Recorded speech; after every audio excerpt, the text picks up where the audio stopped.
We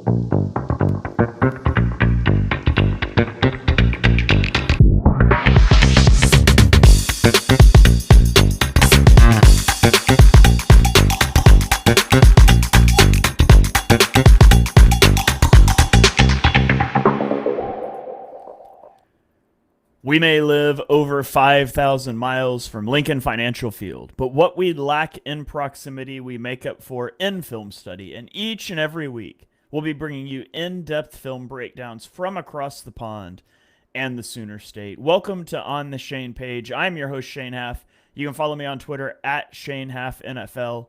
And I'm joined by BGN's own film guru, Jonny Page. Give him a follow on Twitter at JohnnyPage9. Jonny, how you doing this evening? Yeah, in depth, Shane. In depth. We might take that to another level. If just for the listeners, Shane would not talk about offense at all without me. I convinced him to do a little bit this week, but I think the Eagles are broken, Shane. So poor Shane has to do a pass game. I mean, I write about it for BGN every week, so I'm as incredibly annoyed as anyone else. But yeah, you record a specific pass game review every week, and I think he's broken. So we always talk a little bit less about Hurts on this show because you cover it anyway.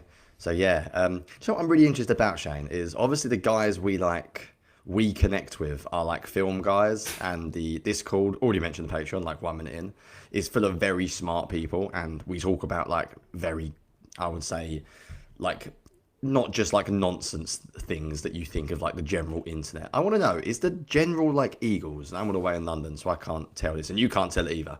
You're a casual season ticket holder who goes to most home games, who has a great time before the game, sees his mates, goes like, is he enjoying this year? And I mean that like genuinely. Like the Eagles win nearly every week. They're 7-2. They've beat good teams. Their schedule is hard, and they beat good teams. Like the Packers they didn't play well the last couple of weeks, but they're a good team. If you look at them this year, statistically they're good. The Vikings are good. The Broncos are good. The Rams are exceptionally good. Big win. Chiefs are good, Bucks are good. Like, they're playing good teams and they're winning, and it just feels like it's not very fun on offense. This is. I would love to know what the vibe is like around the Eagles bars. Like, you know what I mean? When you go to a game, you get the vibe of like the local. I'd love to know what it's like. They may laugh at me and go, "Are you kidding? We're 7-2. I'm going out drinking all day and then going to watch the Eagles win every week. Like, it's great." Which, like, fair enough. The offense just isn't fun to watch. Like, that's the truth, isn't it? It's quite frustrating when, I think Eric posted about they're the most expensive offense in the league. And they're just not very fun. Forget the schematic stuff. Just from like a down to down, like enjoyment perspective, they are quite boring to watch on offense sometimes. But yeah, except for that, the defense was awesome to watch this week. So I enjoyed that.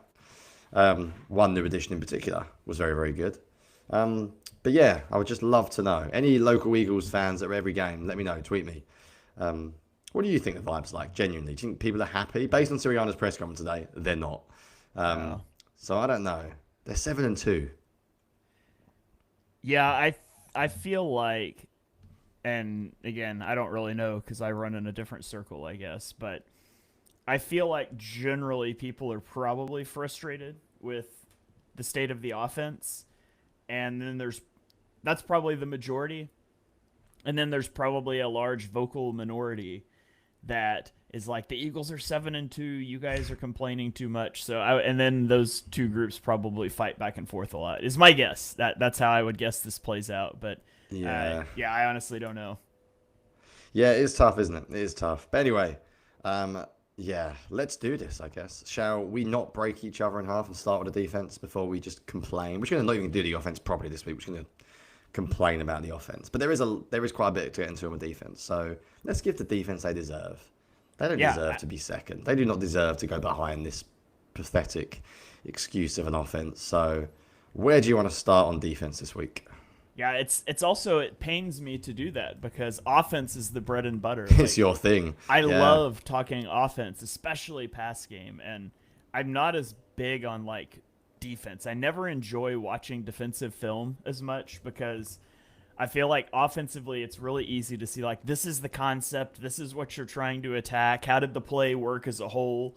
And defensively, sometimes it's just hard to figure out like, what the coverage is and what you're trying to do and whose responsibility is what. And then I feel like I'm just trying to watch 11 individual players and be like, well, this guy did good on this play, but that guy didn't. And it just feels much more disjointed to me. So, as much as it Yeah. pains me, this defense is a lot more fun to watch and talk about right now. So Yeah. Do you want to start us off? let's do it. Well, I mean, let's just start with the guy that everybody wants to talk about. It's the Eagles' new addition. Let's talk about Jaylen Phillips. Yeah. So, spoiler alert, I will be watching. I've watched the entire defense, but I didn't specifically watch it to talk about Jaylen Phillips. I will be doing a player spotlight later this week. Probably recording that tomorrow for Patreon because they voted for Jaylen Phillips. And so in that video, I'll watch him and only him on every snap and just talk about it. So, if you've seen clips of Jaylen Phillips floating around, they may not make it into this montage because, again, I was not. In fact, I was almost like trying not to watch him because I knew I would be watching him specifically later this week. But that said, he made an immediate impact in this game. He ends up with 7 pressures on 36 rushes, which is his most pressures in a game since back in 2022. The team as a whole had a 40.5% pressure rate in this game, which is their 3rd highest mark of the year, despite having a season low blitz rate.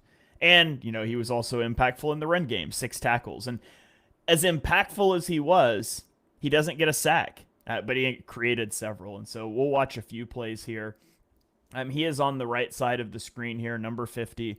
And on this first play, this was just fantastic run defense in general from the team. And I won't talk about everybody else, but if you watch the middle of this play, just really good run defense happening.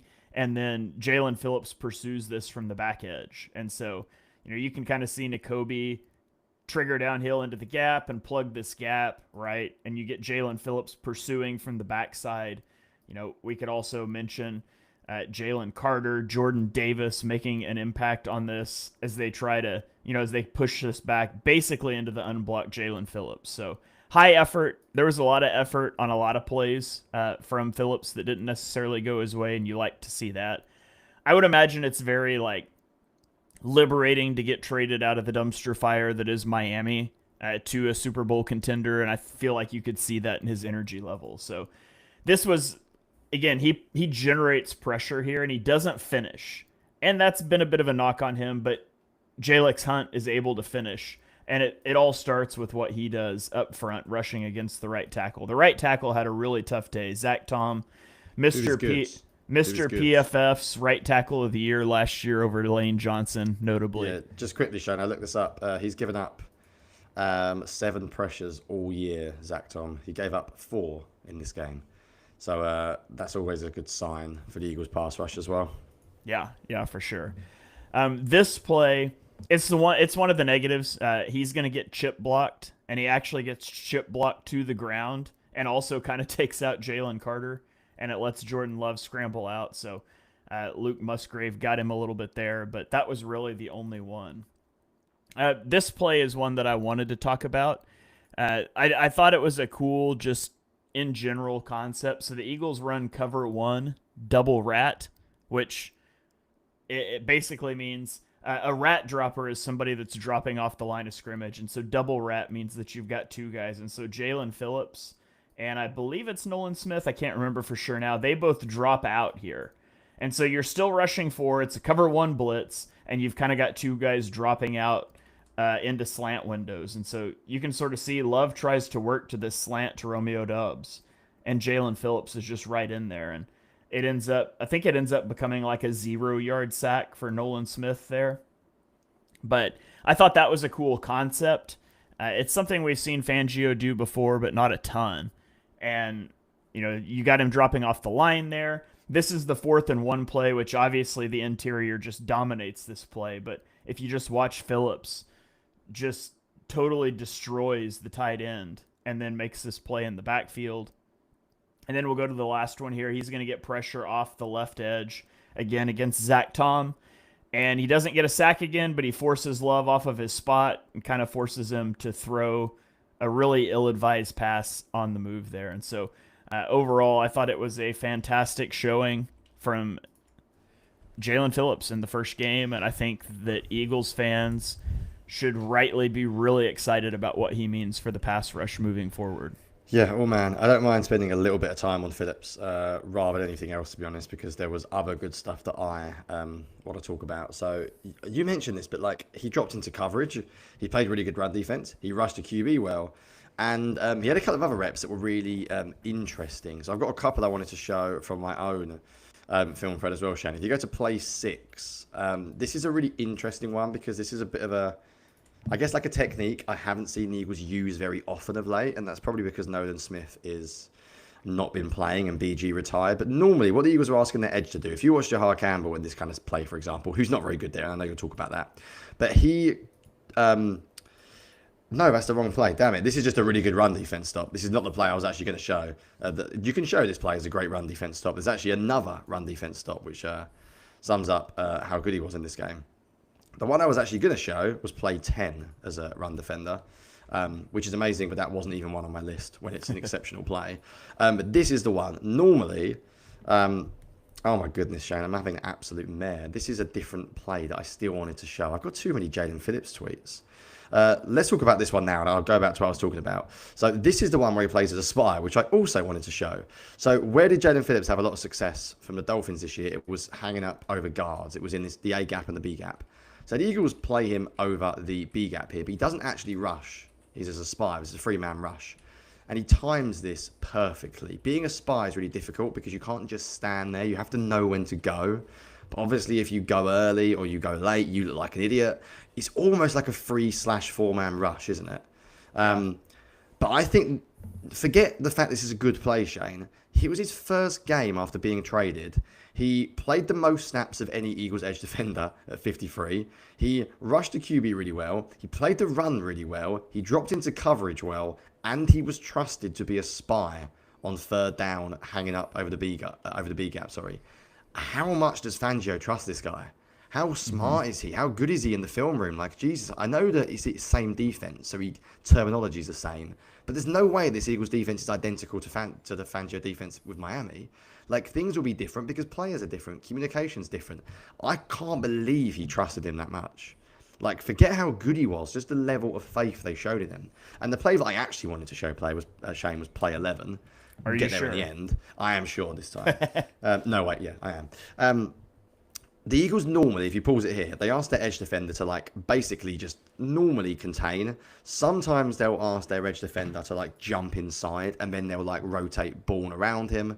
And then they'll have, like, DeJean or Bourne or Blankenship sort of set the edge. But here they don't. I don't know what you call this technique. I sort of look at it as just go and blow up the guy in front of you technique. Like, he just shoves the tight end back, and he still gets outside. So he's not only managed to still set the edge, he is containing the edge here. Whether he's meant to be containing it, I'm guessing he's not, because if he is, he's far too aggressive. And it looks to me like Bourne is going to play the edge as well. So I'm guessing Fangio has almost said here, do you know what? You got free reign. Just get upfield quick as you can. Because if you look at Carter, he blows through the guard. And it looks to me like he's just said to them both, like, go. And I think that's really impressive. Like, the amount of different things that he did, it wasn't just that he was good, it was how he was used. Adam commenting, 89% of the defensive snaps, or 80. Yeah, I mean, that's ridiculous. Like, for a first game, it was about as promising as I could hope. And if you're on Patreon and you watched me break him down, you guys know I liked him. Like, I really liked him. I said he was the Eagles' best pass rusher immediately, on the edge, that is. Even I didn't think this. I didn't think we'd see 53 total snaps, like more than a Jomo, more than Dean, more than Hunt. Obviously, like, I didn't think it'd be that instant. And yeah, he was exceptional. So 8 pressures per PFF, whatever you think of their numbers.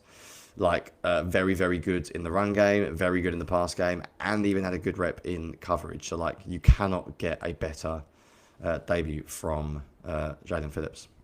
Yeah, you just want him to stay healthy, because that's kind of been the thing over the last couple seasons. What has held him back from being an elite player with elite production has been back-to-back season-ending injuries. And he wins in a different way now. That's the cool thing, is that he hasn't got the flexibility anymore. It feels like the injuries may have damaged that, but he's learning to win in different ways, which sometimes that works. Like, BG got less athletic as he got older, but he got better. You learn to win in different ways. Just because your body can't do what it once did doesn't mean you can't be effective. Right, we've already gone on long enough on one player, but he was worth it. Do you know who else is worth it, Shane? Is Quinyon Mitchell. So I'm going to talk about two things in one here. So I'm going to combine 2 points, which we sometimes like to do if we can make it work. So I want to talk about cover rates, which we don't really see very often from the Eagles, or that often. And then I want to talk about why they did it, and a little bit of Quinyon Mitchell and a little bit of cover rate in general. So the first play I wanted to show was play 5, which isn't in the exact order that this actually happened in, but I tweeted it out wrong. So if you just pause it for a second here. So I put this on my Discord on Patreon that I think Adoree Jackson's going to start the rest of the year, and people can get mad at me, but seeing as I wasted my time watching Jair Alexander, may as well talk about what they did. So what they did in this game, Shane, was normally you see the Eagles played like cover 6 or quarters against this kind of formation. Today they played cover 8. And now what that means is technically they are flooding the strong side because you've got the half safety on the strong side. But to be honest with you, this is where, Shane, you talk about defense annoying you and how you can't really tell. I didn't even really read it as cover 8. Can I be honest? To me, it was like Quinyon Mitchell shut down one side of the field and everyone else shut down the other side of the field. That's basically what they do with cover 8. Yeah. Yeah, they don't. That safety behind him never helped him. You can even see pre-snap, he's not even looking at him. You can't do this without Quinyon being that good. It didn't matter if it was Christian Watson. It didn't matter if it was, to be honest, Christian Watson's the only good receiver they have. But whoever it was, they didn't care. They just basically left Quinyon one-on-one constantly. And what that meant was, so I'm combining two things here about cover 8, is what it allowed is it made Adoree Jackson look better. Because Adoree Jackson basically had support from left, right, and centre. He could squat. He could basically have far less to cover. He did make one really nice play on an in-breaking route. So I'm not only going to give Adoree Jackson credit for covering when it was easy. He can't tackle still, but his coverage was better. But it made it so much easier than him. This is, if you play this out now, this is the rep where he goes down the field, Christian Watson, and Quinyon just erases him. But if you just pause it like now, Shane, basically it's like Quinyon Mitchell, you have one side, obviously not the short route, but that's obvious, he's not going to do it all. But look at where the safeties are. Like, they're 4-on-2. The other two corners, Cuba DeJean, Adoree Jackson, and both safeties, they are 4-on-2. They're basically saying, we will take the 4-on-2, 5-on-2, yeah, if you count, is that Bourne in the hole as well, because we are leaving Quinyon one-on-one. And you can't run that without Quinyon. The other amazing thing about him this year, Shane, is he can play either side. So whatever the offense wants to do, if they go, all right, we'll put Christian Watson on the other side, we can just move Quinyon Mitchell over. Like, he is top 5 at corner. I don't know how you want to rank him. Satan, him, he's up there with the very, very best. He's had a couple of moments this year. It's not all been perfect at the start of the year. But the Bucks game and this game was like complete lockdown. Like, I've not seen an Eagles cornerback. Darius Slay was good. They didn't use him like this. They didn't use him like a lockdown guy so they can shift every bit of coverage to the other side. He had a couple of other reps that were similar. If you show play 7 as well, Shane. This is like my, I'm insulted, you're throwing at me. This is the same idea. So what are the Eagles doing? Exactly the same idea. Look at how Blankenship plays this. He gives Quinyon no help whatsoever. It is basically one-on-one, Quinyon, your side of the field. Look at that. Someone screenshot that. You can draw it. Look at the coverage on this play. It's like every single person has the other side of the field. You are in a box because you're that good. Is he stressed at all? He's got no safety help over the top? No. Just exceptional. His play on the ball was so good as well. It wasn't just coverage. And then I think the best play of the lot. So I've done a bit on cover 8. Now I'll talk about Quinyon again. Play 9. If you know as a corner, and anyone who plays Madden as well, what's the dream situation? Single high safety, no help in the middle of the field, condensed split, quarterbacks has outside leverage. This is a receiver's dream. All you've got to do is lean into the cornerback, go down and cut inside, and you are wide open because there is nothing there. And as a cornerback, you're basically screwed unless you're Quinyon Mitchell, where you just run the route and make a pass breakup as well. I didn't clip this play, Shane, but there was one pass breakup where the guy dropped it. It was a wonderful throw by Jordan Love.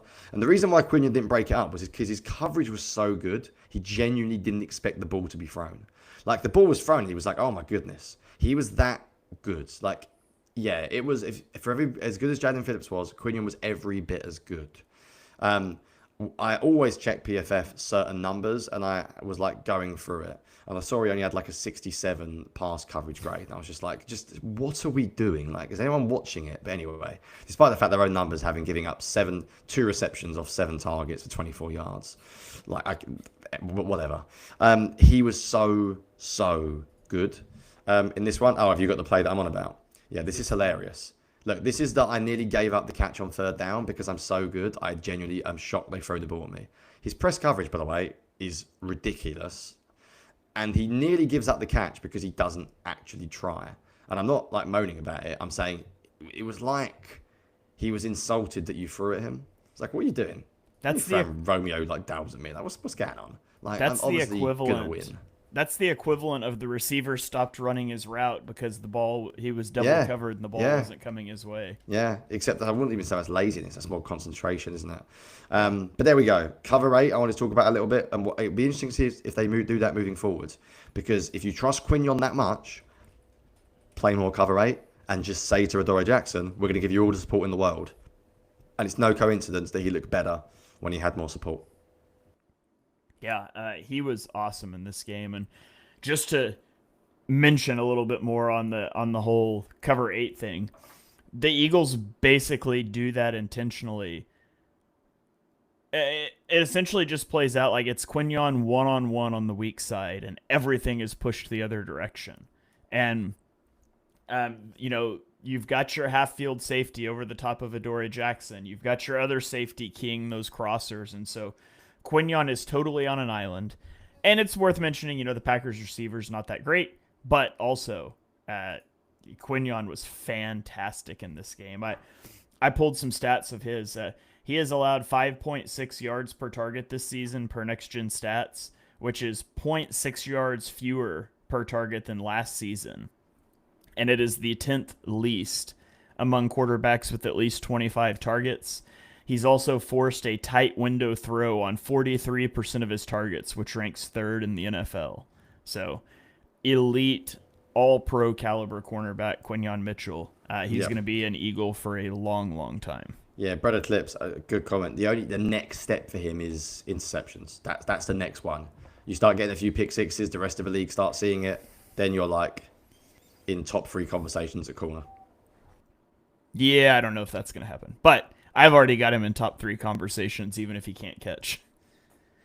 So, yeah, I agree with you. I think he's better this year than like Sauce Gardner, who just went for 2-1s. So there you go. Oh yeah, yeah. If you told me I could have either one, I'm definitely taking Quinyon. Yep. Right. Off you get. Your turn. I've done 2. All right. Well, I'm going to talk about a guy who is not a very good cornerback, not a very good slot cornerback, Zach Bond. This is kind of a joking point a little bit, but it's also just something the Packers were able to do, and it's something that the Eagles are going to need to watch out for. But several times in this game, and the way the Eagles want to play their quarters coverages, there are ways that you can force a linebacker to be one-on-one with a safety. It's something that people moaned about back with Jonathan Gannon. I think you had like the screenshots of Josh Sweat one-on-one with Justin Jefferson out of the slot, things like that. There's certain things that you can do to manipulate those coverages, and there's certain things you can do to counter those manipulations. But a couple different times in this game, the Packers were able to sort of force Bond into being a slot cornerback, and you could tell he wasn't as comfortable in that situation. So on this one, the first one here, the Eagles are going to run a fire zone blitz, which is a 3 deep, 3 underneath coverage. You're rushing 5. And the Packers flipped their passing strength, and it looks like my clip started a little late. Number 16 was lined up at the top of the screen. So you had 2 receivers and a running back to the top, and a tight end and a receiver to the bottom. And so Cooper DeJean is at the top of the screen as your slot cornerback. When the guy motions, when number 16 motions, Cooper DeJean pushes this coverage instead of running with him. And so sometimes you'll do that. You don't want to run across the formation, whatever. Basically, what plays out now is that in this blitz, Nakobe Dean is going to come, and so you end up with Zach Bond as essentially your slot corner, and Reed Blankenship is stepping down into the linebacker role. and they're just not super comfortable in this. And so off of your fire zone rules, Quinyon Mitchell should have the number 1 receiver if he goes deep, and I wanted to say Cooper DeJean. It's not Cooper DeJean. It's Zach Bond should have the number 2 receiver if he goes vertical. And so what's going to happen is you get this switch release vertical. So Quinyon picks that up. Christian Watson is going to sort of run a crosser, and the number 3 receiver just runs the stop route. And so the way this should play out is that Zach Bond should run with Christian Watson, and Reed Blankenship should relate to the number 3 receiver, unless they have some kind of special rule to check into in this situation that they just don't do. But what actually happens is both of these guys go to number 3 and they leave number 2. Now, Cooper DeJean is kind of, you get pressure. Cooper DeJean's kind of picking up this crosser because he has nobody. But theoretically, you know, if this back were to have released, that's Cooper DeJean's responsibility. So they're not letting him go because they say, oh, Cooper's got this.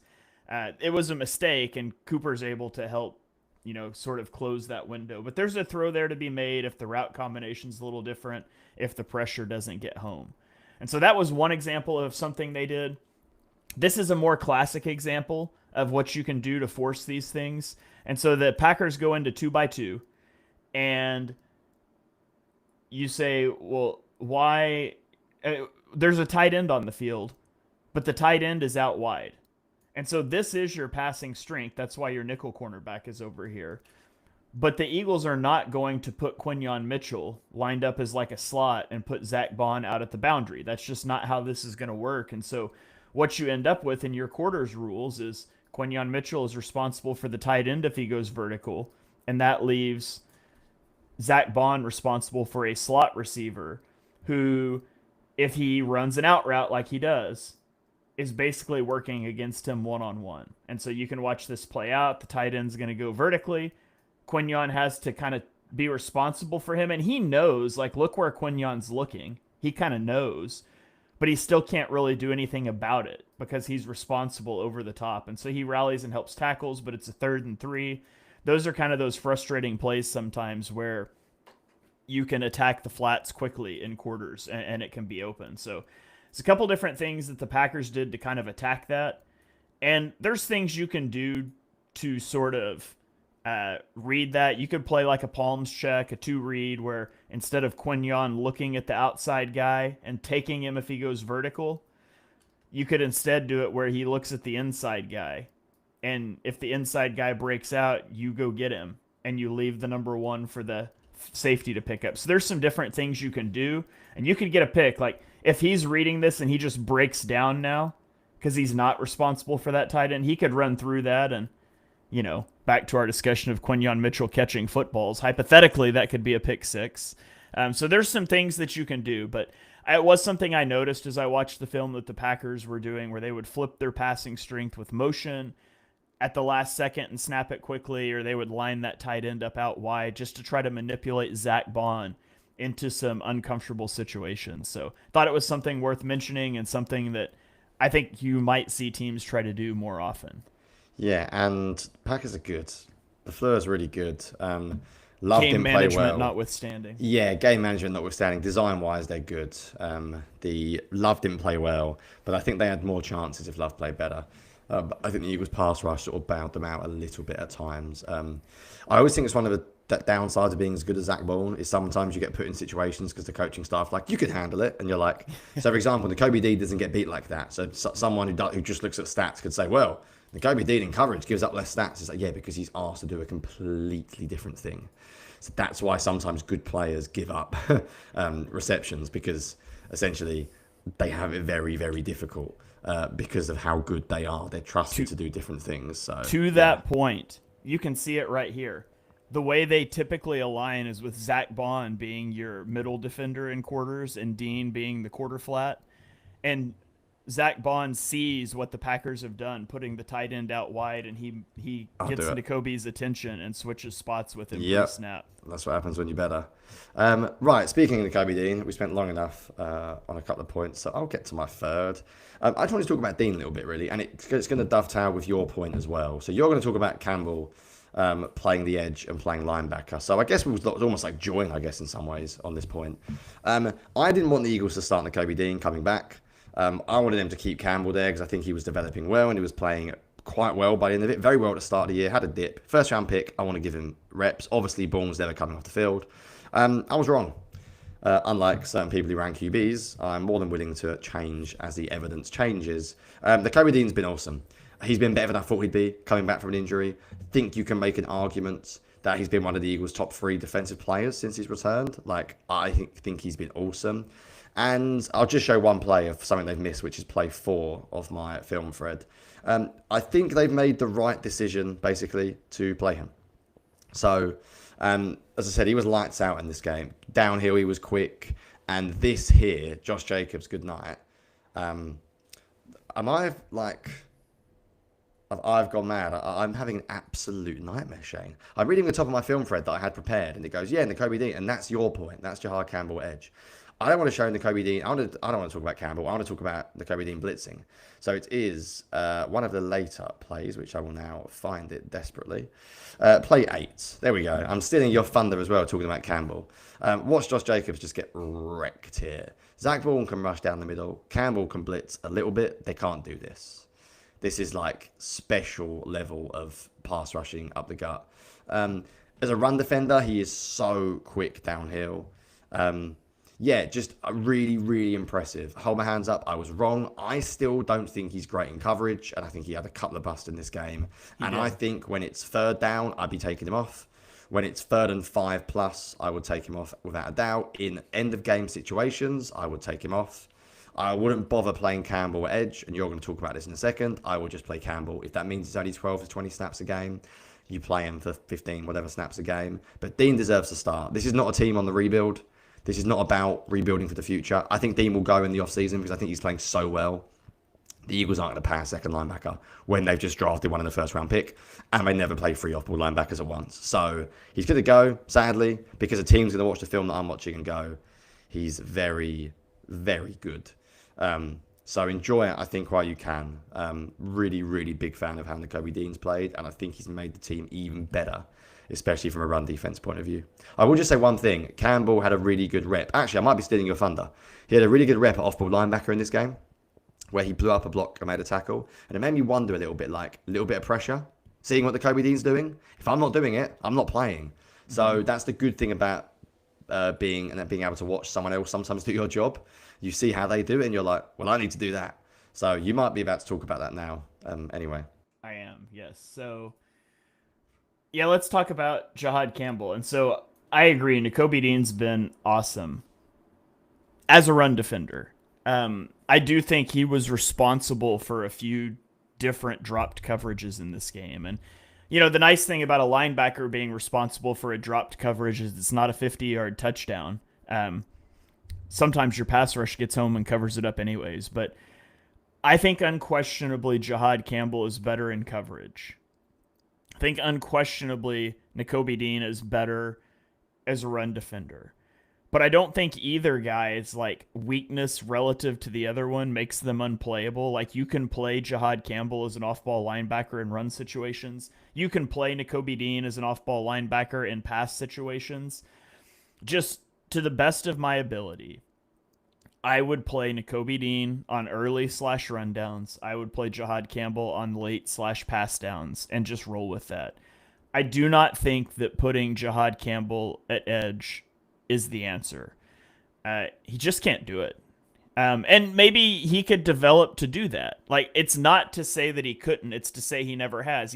11% of his snaps at Alabama, he lined up at edge. And so this isn't a guy that was like a cream of the crop edge defender in college. He was an off-ball linebacker. And if you want to develop him as an edge, that's one thing. I just don't think that's the Eagles' long-term plan. Like you said, Nakobe Dean's going to be gone next year. Yeah, and Campbell's just not an edge. People said it he's just not. he's just and not. I think maybe he could develop that, but even his size, Shane. Forget what was he be the lightest edge like of all time? Like even his size. He's pretty comparable to Nolan Smith. Yeah, but Nolan Smith's a bit of a freak, isn't he? Like he plays like he's got something stuck up his wherever every play. Like he's a bit of a different type of athlete. Yeah. So to me, he's light. Like set this year aside and look to next year. Nakobe Dean's going to be gone. I'm almost certain. I am certain. I'm certain he'll be gone. So, do you want to fill that hole at off-ball linebacker with a good off-ball linebacker you spent a first-round pick on because you wanted him to be an off-ball linebacker because you thought Nakobe Dean was gone? Or do you want to have a hole there because you moved Jahad Campbell to edge where he's not very good right now?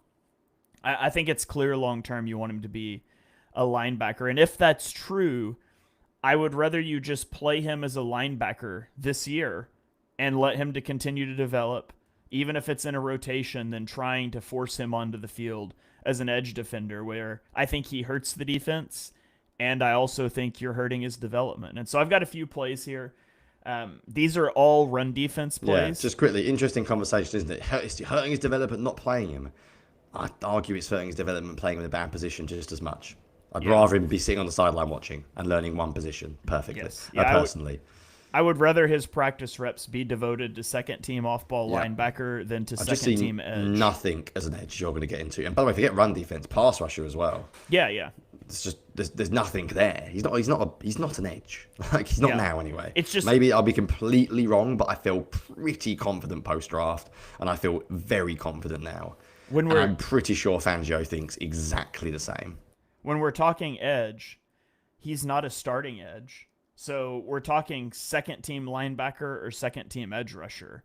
Presumably, you're getting fairly equal reps in practice. Just practice the position you're going to play him in the future. So here's a play with him on the edge. He's going against the right tackle in the run game. Actually, he's going to get crack blocked, if I remember correctly, by the receiver on this one because it's a toss out wide. But just watch how much of a non-factor he is on this play.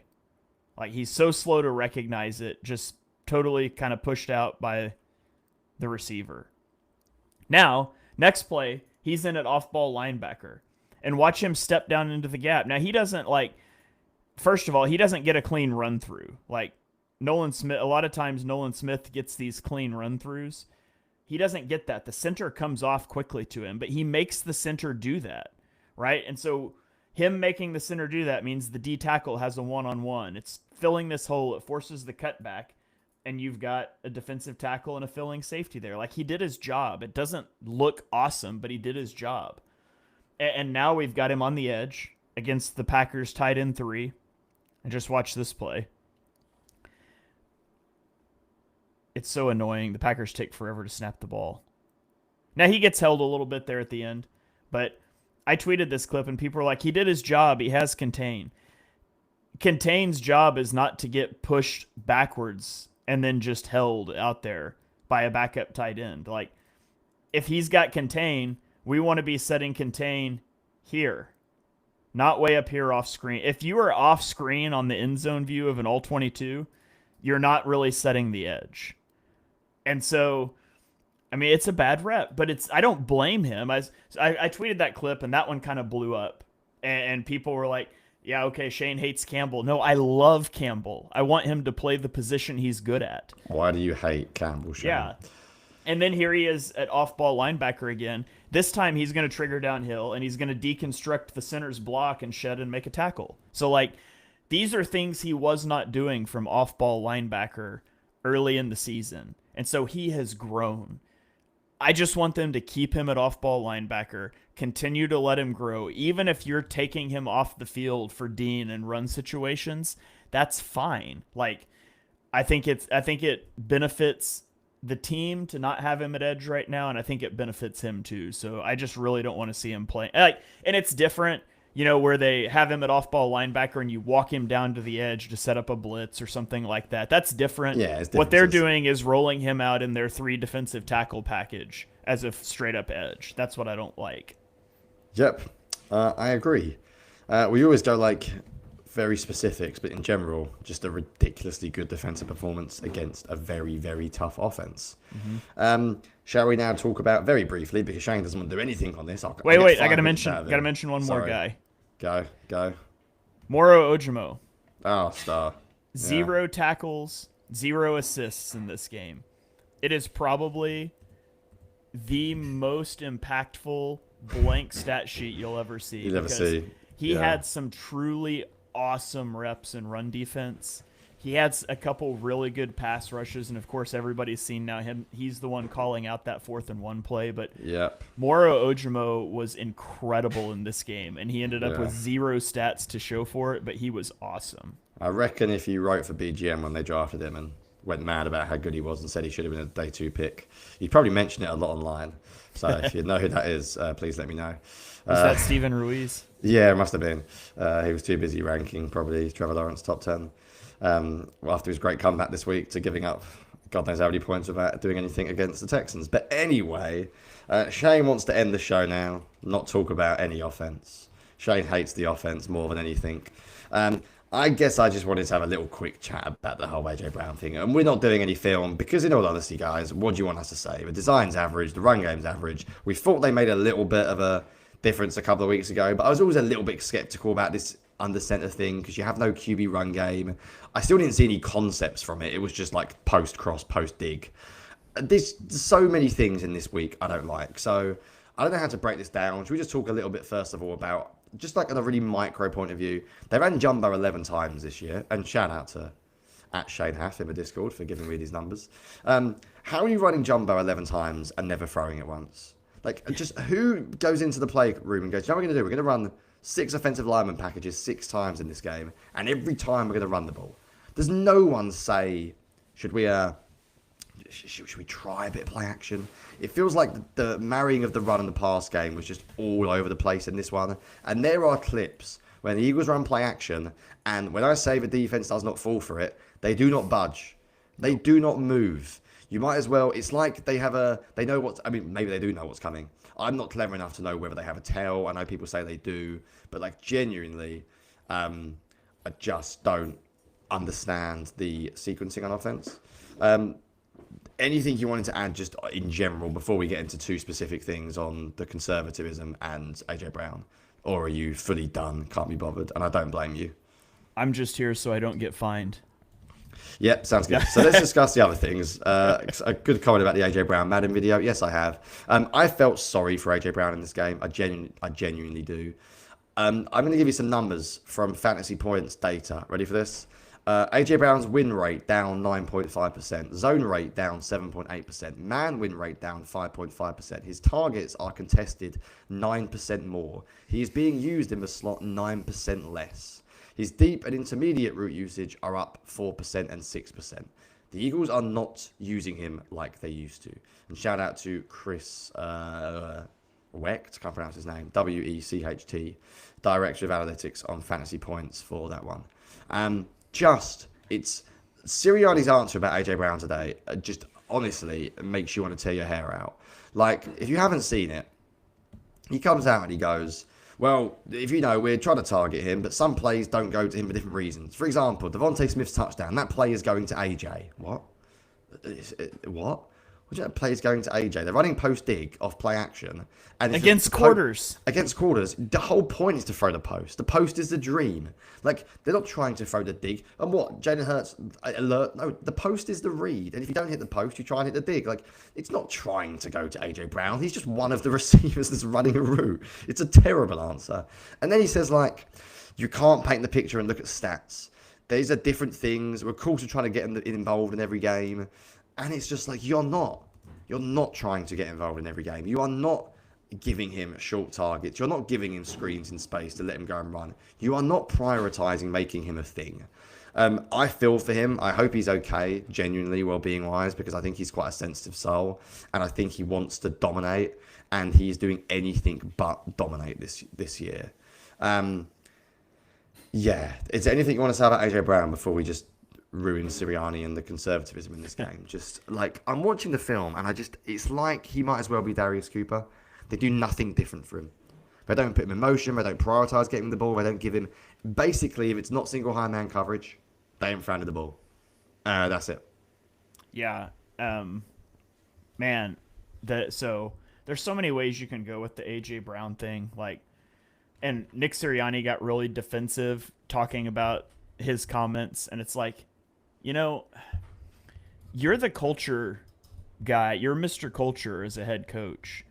Why don't you sit down with your number 1 receiver and talk this out? and be like, hey, what's your frustration?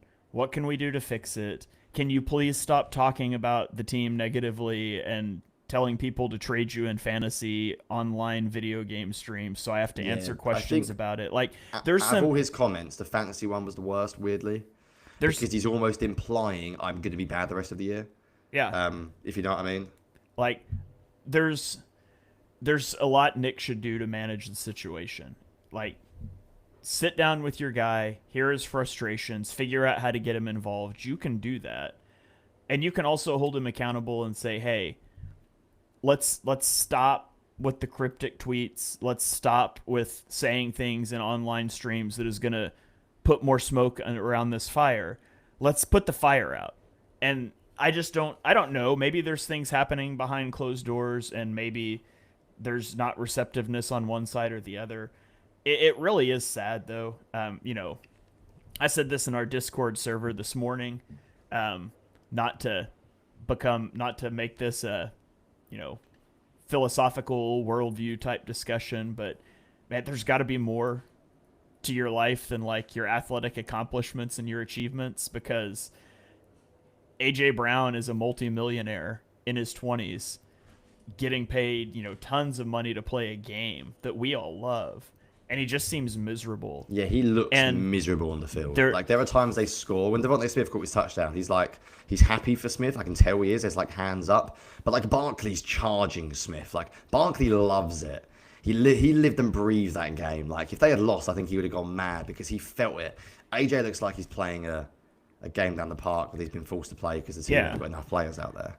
And that's, I mean, football aside, that's a tough way to live. Like, there's got to be something in your life that makes you happy outside of that. And, I hope he finds that. I have my answers for what that is for me. Yeah. But it's tough. And, he's not, we talked about effort at times earlier in the year. Yeah, that's fine. That's fine. That's fine now. Like, you see him blocking on that Saquon pass. You see him running routes. Like, he's blocking. He's run blocking.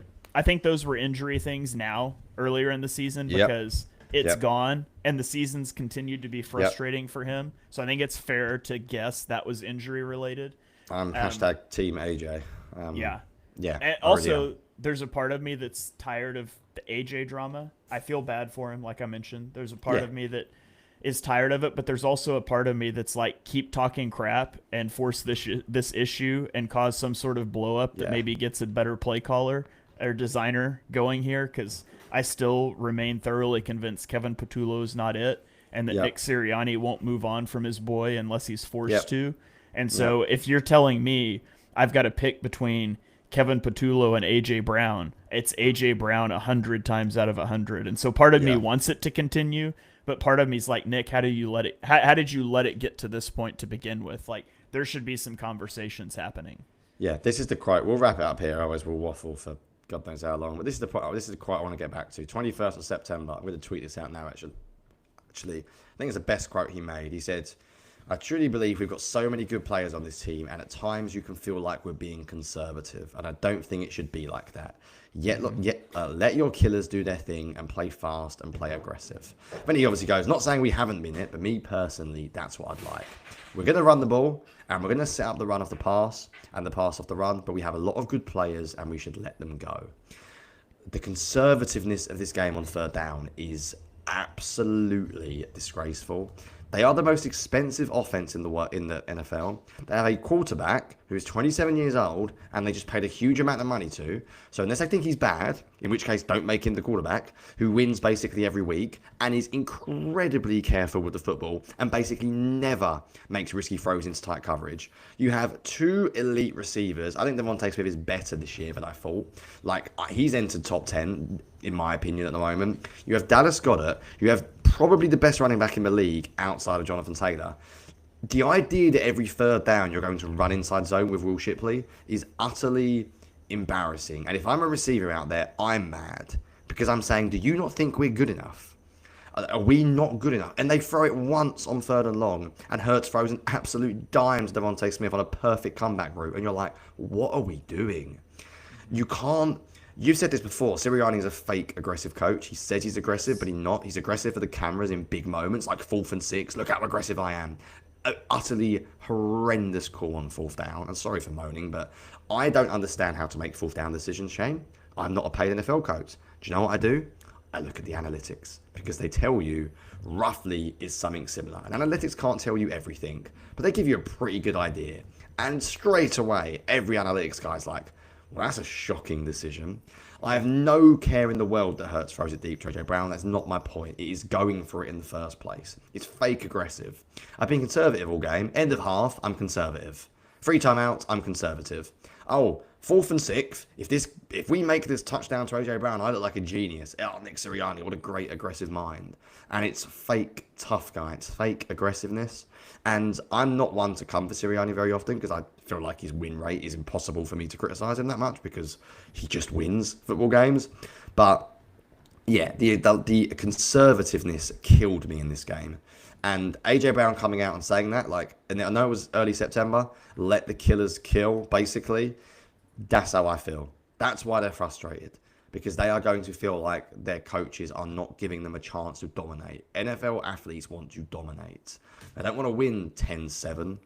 They want to score a lot of points. And I was very frustrated by the conservatism. You know, Shayla, I've made peace with the play structure and pass game. I've made peace with it. You know that. I'm not going to talk about it anymore. I think that's what they're going to do this year. I've made peace with it. I know they run crappy concepts. I've accepted that. I can't accept the conservatism because that's a mindset thing. That's so easy to change. And it was bad this week. That's all I'll say. I'll leave it there. I don't like ranting for too long about things like this. But yeah, the conservatism really wound me up.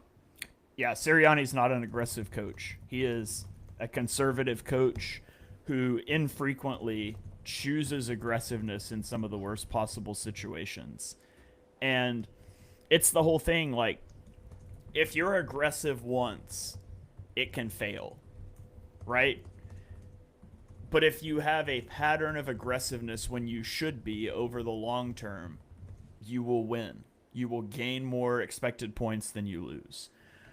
And so it would be better to just pick a lane and stay in it. Be consistently conservative is better than just fluctuating, because when you fluctuate, you open yourself up to the highest leverage ones getting it wrong, and then otherwise you're not reaping any benefits. And that's kind of what Sirianni does.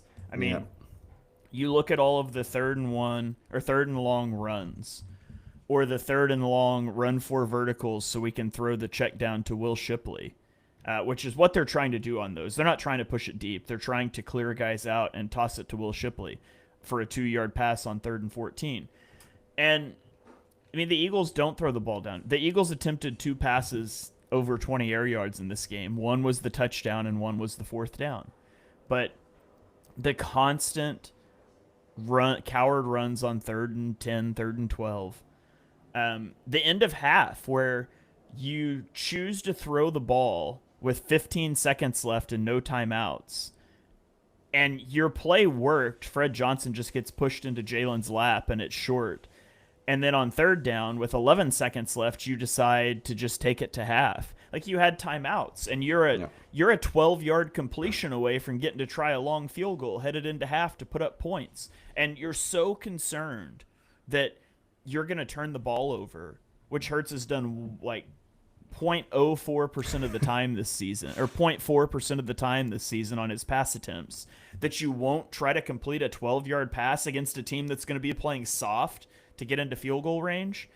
And then you have 4th and 4, and you're just wanting to run the clock out, so you roll out and throw it away. Why don't you roll out and throw it to the end zone and see if you can get a catch or a DPI? Like, stuff happens.